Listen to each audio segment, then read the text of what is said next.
If it's not legal, it doesn't win. That's the new mantra from Grand Poobah of competition over at NASCAR, Steve O'Donnell. And it's an incredible change of pace from where NASCAR used to be just last year with Encumbered Wins and the like of that, where if a driver, team, or crew runs afoul of the rules but still wins the race, they may lose some points, they may lose some prize money, but they get to keep the winner's trophy and the victory lane photos. Not anymore. And it's a positive change of direction for NASCAR. In fact, yesterday they announced a ton of what seems to be positive direction moves, and it almost seems like it's in kind of direct response to the negative response to the new package. And certainly on this channel, we talk a lot and bash on NASCAR, I'll gladly admit it, when they do things wrong. But I feel it's only fair when they do things right to also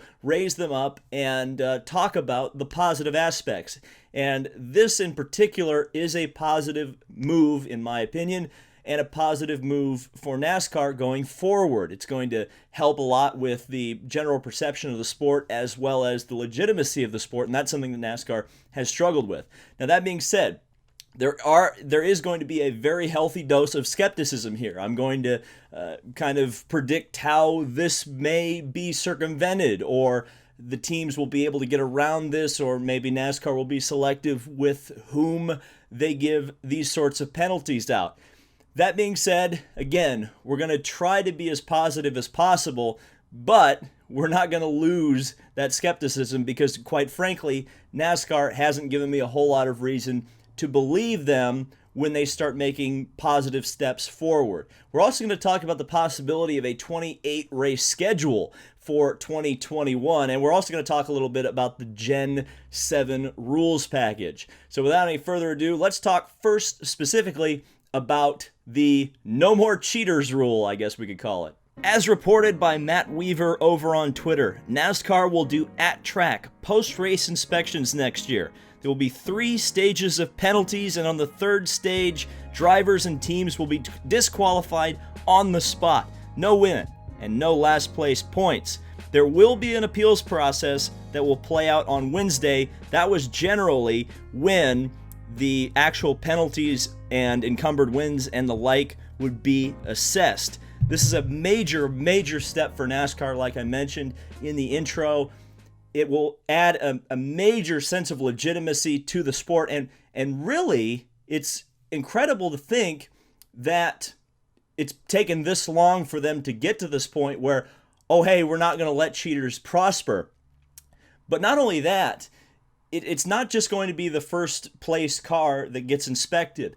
If the first place car is deemed to have done a 3rd stage penalty, they will go down the line and award the win to the second place car. That's assuming that car passes inspection. If that car doesn't pass inspection, they go down to the 3rd place car, 4th place car, 5th place car, and so on until they get to a legal car that will win the race. Now, there's a lot to unpack here. So I guess we'll start with, let's say, the best case scenario where, let's say they catch, let's just say because this driver and team has had a lot of trouble in the past, we'll use him as an example. I'm not necessarily hating on Kevin Harvick, but let's say Kevin Harvick, gets a penalty. He's done the 3rd stage of infraction, and I would assume that the 3rd stage of infraction is the same kind of thing that would have led to an encumbered win in years past. And even though they didn't use the term encumbered win last year, there were several times where Harvick got his crew chief suspended and lost his points, like the collapsible window and whatnot. So let's say Harvick wins the Daytona 500 and he had a collapsible window, and NASCAR finds that in the post-race inspection after they've done all the winners' photos and whatnot. So Harvick gets penalized, his win gets thrown out, and let's say the second place guy is Eric Almirola, and then he is, at that point, awarded the win. But what is the possibility that Eric Almirola could have something wrong with his car? Well, we could get to a point where, and I said this on Twitter, where you could have, the top 4 drivers, let's say it's Harvick, Kyle Busch, Eric Almirola, and Chase Elliott, and they're all encumbered wins, or they're all have been found to be cheating the rules or circumventing the rules somehow. And you get a guy like Daniel Hemrick, who was not really in contention all day, will win the race. There's kind of been a misnomer in NASCAR that, or at least a perception in NASCAR, that there has always been a policy in place that the car that crosses the line first wins the race, regardless of what happens, because you may confuse fans if, say, a Daniel Hemrick wins the race. That really hasn't been the case, at least unless you break a sacred cow rule. I mean, just ask Justin Haley or Regan Smith or who was the other? Brendan Poole, whether or not they won at Talladega or Daytona. They didn't, because either they passed under a caution or they passed under the yellow line, and NASCAR took away a win from a driver who crossed the line first. But, you know, everybody kind of holds up that Ricky Rudd race at Sonoma where they took a win away because of some sort of a penalty, and the car that crossed the line first, to the fans, didn't actually end up winning the race. And that's really the only time a lot of people point to and say, well, that happened. But again, we kind of go back to the plate races, and that's really the only rule. Either passing under the caution or passing under the yellow line has really only been the thing that NASCAR has been willing to take wins away for in the past. And that has really worked against them in terms of perception of the sport. Obviously, when you have headlines coming out on Wednesday that a driver has lost their crew chief and lost their points and lost their prize money, or any combination of the three, you have people scratching their heads and going, well, why did a car that cheated to win, or was at least found to be illegal after the fact, why are they allowed to keep their win? Why didn't the second place car win the race? And, this is definitely a better late than never situation. But at the same time, it's amazing to me that NASCAR has waited this long to crack down. Now, Urinating Tree, great channel by the way, has made a couple of great NASCAR videos. And one of the points he made in one of the videos was, well, why don't you suspend teams or drivers outright if they're caught cheating? Well, he made the point that NASCAR has always kind of feared that suspending cars or suspending drivers means you also suspend the sponsor. And I suspect in a lot of ways this rule hasn't been, or at least the policy in NASCAR, to not take away wins, even if you have to take away a crew chief or money from the driver, has been so that they won't piss sponsors off who have won a race. And, they, regardless of whether the team cheated or not, M&M's is still paying for that car to be on the track. And whether or not they cheated, I guess, doesn't really matter to M&M's or Jimmy John's or Napa. What they want is that winner's photo, and they get it. So NASCAR doesn't want to piss the sponsors off because they're afraid the sponsors are leaving. Well, I think NASCAR is now at a point where they have realized that no matter what you do, no matter how much you pander to sponsors, they are always going to leave for one reason or another. I noticed during the Super Bowl that a lot of people were tweeting at Lowe's when Lowe's was making a lot of Super Bowl posts how disgruntled they were with the fact that they had left NASCAR. Yeah, I mean, that's just the reality of the situation. Sponsors will always find a reason to leave, whether or not they have a large fan base or a large kind of following behind them, or an understanding of their association with the sport. So this is kind of something that the owners have brought up, is that the fact that Jim France has kind of become the leader, kind of begrudgingly. He's always been a sports car IMSA guy. He has started to change the culture at NASCAR. It's definitely going to be a slow process, but seeing the willingness to bring some legitimacy back, at the very least, legitimacy to your own rules. Even if you're going to have a hugely gimmicked up sport, like unfortunately NASCAR has right now, you should at least stay consistent within your gimmicky rules. And really, NASCAR doesn't do that. It's like they make up, there's always been the perception that NASCAR will make up things on the spot. And what I'm hoping is that this particular thought process and culture that they seem to be trying to create here will stick. because at least, at the very least, if NASCAR can become consistent rather than consistently inconsistent, no matter what their rules, how gimmicky or crazy they get, there will at least be an expectation of what to expect when you go to a race, or at least the perception of how the rules will be enforced. Now, that being said, I do think that teams and drivers will try to get around this. Most notably, we've seen in the past when drivers or teams are cheating, or they're worried that they are cheating, they will find ways to get around it, especially in a post-race inspection style. Remember that Joe Gibbs racing cars would, after they would win a race, would swerve on the main straightaway right after the win to reset their rear suspension in some way. I don't remember exactly how they managed to kind of cheat up the rules a little bit. But then, not only would they swerve to kind of mess up the suspension, but then they would go and do an absolutely enormous burnout where they would blow out the back of the car, and thus kind of make it very hard for a NASCAR inspector to be able to tell what was screwed up prior to the burnout and what wasn't.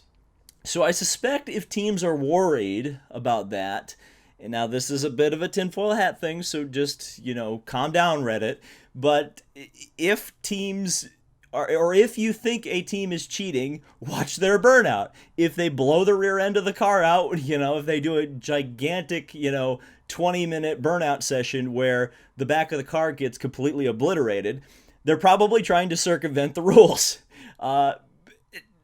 Do I think that's necessarily going to happen at the first race? Maybe, maybe not. I don't know. It's going to be weird. And this is the other problem, too, is that there's a potential for selective enforcement of this rule.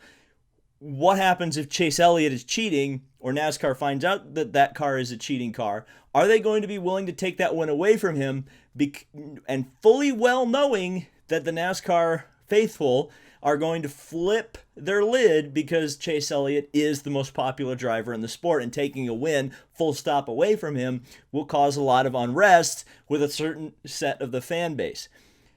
And there's the potential that what happens if you have to take a Daytona 500 win away? What happens if you have to take a championship away? There's a potential that could happen. Do I think NASCAR will do it that way? I guess I'll ask you this. Do you think they're going to be more willing to take a Martinsville win or a Kansas win or a Kentucky win away from a driver than the Daytona 500 or a championship or a Chase win? That's going to be the key. And that's where NASCAR is really going to, win or lose in this situation, I think. If they prove that they're willing to take kind of the initial hit of saying, well, the guy who won the Daytona 500 didn't really win the Daytona 500 because he was cheating, that will do immeasurable things for my faith in them going forward. Couple of other things that I think I should talk about really quick is the rumor that was brought up by Adam Stern on Twitter that NASCAR could go to a 28 race schedule in 2021. This is a great idea. This is something that they absolutely need to do. A shorter schedule is a must. Right now it's like 36 races. That's not including the All-Star race and some of the exhibition races. There's entirely too much NASCAR. It goes on for entirely too long as far as I'm concerned. I think the season should stop before Halloween. Give the teams and the drivers and the fans a break. Make your product less out there, less overexposed. Make people desire NASCAR. Make people miss NASCAR. And when NASCAR comes back, they'll be more willing to consume that content. A 28 race schedule could work out very well. Especially, I saw this suggestion over on Facebook, is that if they go to a schedule where each track only appears once. Now, I understand there's going to be a ton of sour grapes. How could you possibly go to Bristol only once? How could you possibly go to Daytona or Talladega only once? Well, are Daytona and Talladega really that special anymore, especially considering they're going to race like that at most of the 1.5 mile tracks? I don't know. But racing at each track only once will give you about 24 races. It'll make each of those races special, and it'll give you room on the schedule for 4 additional races. How would you like it if they added Gateway, Iowa, Road America, and Laguna Seca to the schedule and, really expand the schedule with some new short tracks, or at least new to NASCAR short tracks, and new road courses? Isn't that what everybody's been asking for? So there's a lot of potential for NASCAR to really reset the sport in 2021 from that perspective. One more thing, the Gen 7 car, so to speak. I call it the Gen 7 rule set because there's an almost certainty that they will continue to use the base COT. If you didn't already know, essentially what Gen 6 is a COT chassis with a Gen 6 body hung over it. I'm sorry if I've had to break the news to you on that one, but that's what it is. I suspect this will continue with the Gen 7 car. Will continue to be the same Gen 5 or COT chassis that they have run since 2007, and will just continue to hang new bodies on it. NASCAR claims it looks good. NASCAR claims it's closer to the street stock body. It seems like it's going to be a high downforce, low horsepower car, just like the package that we currently are looking at for NASCAR. And so, unfortunately, in my opinion, a lot of the goodwill that NASCAR is doing with enforcing their own rules and possibly really reworking the schedule to make it a lot more exciting and interesting and able to hold people's attention, that all will be undone if the cars suck, if the cars are boring, if the cars, don't race properly, if there's not a lot of room for competition on track. Any of these changes are going to be, significantly nullified. I'd like to be wrong, but I think that's really going to be the key. And that's what NASCAR has been very close to the vest about, has been the cars. Because I think they're going the direction that the fans don't want them to go. So, again, this could be the Gen 7 rules package. I think is going to be the thing that makes or breaks whether or not NASCAR can really recover from this decline that they're in at the moment. We'll just have to wait and see. They're projecting that car is going to hit the track in 2021 for competition. So pretty soon we're going to start seeing testing. At some point they're going to break cover on whatever they're thinking about. And so when that happens, there's going to be coverage here. So, a little bit more of a positive NASCAR video. I've been talking about some things that they've been doing good, even if it is highly, skeptical. I mean, that's my brand after all. But what do you guys think? Do you think these changes are positive? Do you think they're going to be enforced to the letter now? Do you trust NASCAR? Do you not trust NASCAR? Let me know down in the comments. Thank you guys so much for watching. This has been David Land on YouTube. Subscribe for more motorsport and NASCAR content. We'll see you in the next video.